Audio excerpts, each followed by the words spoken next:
Ellie? Ellie's journey in The Last of Us Part 2 is anything but simple. She's burdened by trauma and loss, but how does this manifest in her actions and relationships? We delve deeper into her PTSD in this video.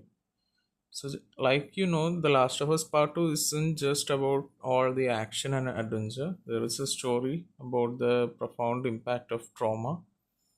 We want to understand Ellie's motivation in The Last of Us Part 2. Why she does what she does. The trauma of Joel's death and how it affects her.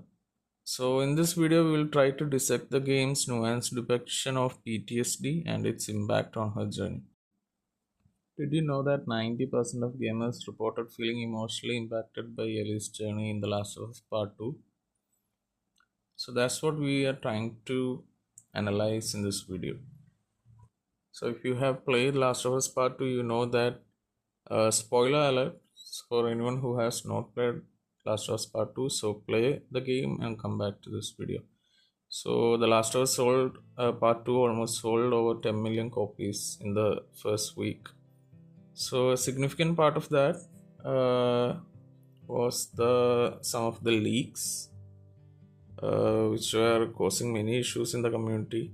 The community was pretty much divided between those who hated the game and those who actually loved the game. To be honest, my take on all of it was that Neil Druckmann and the writers didn't understand the story and from the first game, and they were so far up their backs that they forgot what made the first game so special. In the second game, all that is gone. It's just a cyclical revenge story. It's very cliched, unsatisfying, horrible ending with terrible consequences for Ellie's future and her past relationships. The game should have been structured in a more linear fashion with also Abby as a character didn't connect at all. Even if we played almost 9 to 10 hours of the game, the character just didn't connect. After killing Joel, you are expected to empathize with her, but that just doesn't happen in the game. It's very, very abrupt initially when Joel dies at the hands of Abby, and the game just never picks up after that. Everything is a downer in the game. Everything, and all the relationships, all the twists, all the happening, all the things that happen in the game, everything is a downer. So it goes deep into a depression kind of a game. If depression was made into a game, it would be The Last of Us Part 2. So overall, I didn't like the game at release. I have played it, I have speedrun it quite a few times, but I still didn't like it. So in terms of PTSD of that is showcased by Ellie, the best scene it showcases in the farmhouse scene where she gets flashback and she's traumatized by the experience and she falls to the ground with the kid in her hand, and Dina comes running to calm her down. So that is one of the scenes that we see the PTSD in the game and how it affects Ellie. But if you played the remastered version, you will see that there were a few lost levels which showcased Ellie's PTSD. So these scenes were pretty significant, but for some reason it got cut from the game. So those PTSD moments were far less in the actual game, and I think Naughty Dog had further ideas to explore Ellie's PTSD, but they just didn't have the time. And the cut content would have contributed significantly to Ellie's showing Ellie's PTSD, but this didn't happen in the end. And overall, I think this affected the story very much. So yeah, if you want to see more of Ellie's PTSD, I would recommend giving the remaster a try. I know Naughty Dog likes to milk their franchises, but I will just let you see the PTSD scenes from the game. So if we have to go further into Ellie's trauma, the starting point is of course Joel's death and the traumatic events that happen from there onwards will shape Ellie's journey in part two.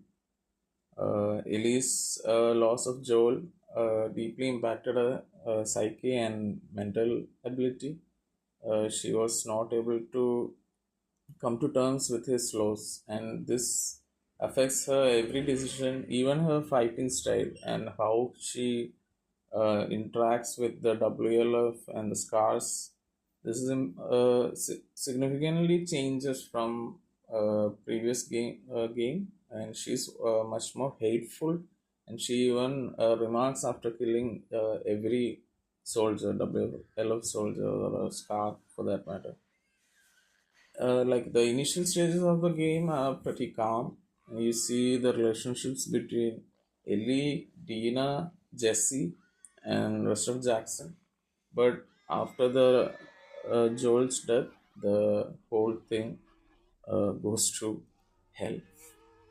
So there are also a few manifestation points in the game where you can see Ellie's PTSD, especially when she kills the pregnant lady, and it gives her horrible flashbacks, nightmares. One of the best scene that shows this is the farm scene where Ellie is with her and Dina's kid, and she falls to the ground and is traumatized by the flashbacks.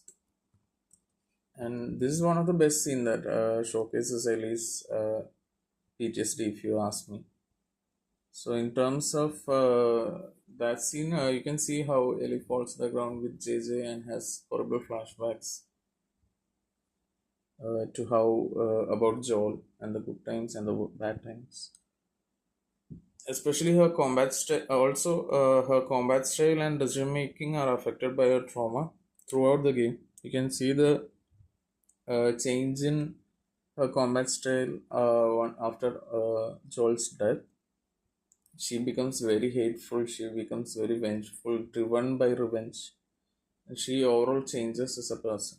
And this has a horrible impact on her relationships with Jesse, Dina, especially with Dina. She becomes hateful like quite a few times, like especially when she learns that Dina is pregnant, then Ellie says that Dina is now a burden, and she starts getting emotionally detached and has some unpredictable behavior that affects her connections, especially with Tina. And further, there was an importance for Ellie to seek support and understanding from others, but despite her resistance to such things. But the loss of Joel is one of the reasons this is not uh, happening further in the game, because Joel was the one who she was able to open up with, but after his loss, she loses that support as well. In the first game, she says everything, everyone I love, I lose.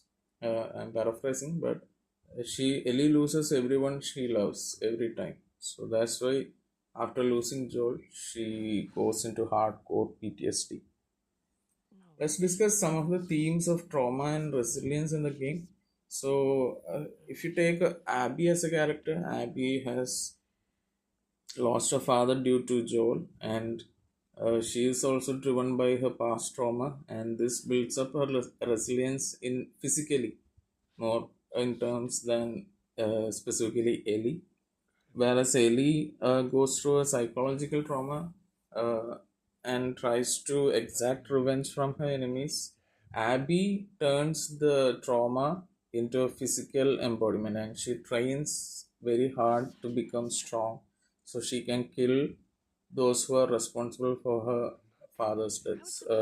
She blames Joel mainly for that, and I think to an extent she is ready to forgive others that were part of it, like Ellie. But in terms of how she can take out Joel, she wants to be ready when she is facing. So I believe that is why she trains so hard physically in the game. Also, there is an internal struggle with Ellie to cope with her PTSD and find a pathway to healing, but this never happens in the game. It just goes deeper and deeper into darkness. Ellie also tries to be resilient, and she's a survivor and tries to find hope amidst the immense pain that she is suffering from. But her actions speak otherwise, and she spirals into a never ending cycle of violence and revenge. So, if you have played the game, if you liked it, if you hated it, you can't deny the emotional impact of Ellie's journey and the power of the game's storytelling. So it can deeply divide the viewers. There is no doubt. There is two camps. One camp absolutely love the game. The other camp absolutely hate the game. I don't think I have seen anyone who is in between. Like you like it or don't like it. I think the part two is one of the games I have played that really portrays the impact of mental health and definitely sparked a lot of conversation during the release and even now with the TV show and everything that is going on. So yeah, so that's my thoughts on Ellie's PTSD in the game, and let me know what you guys thought.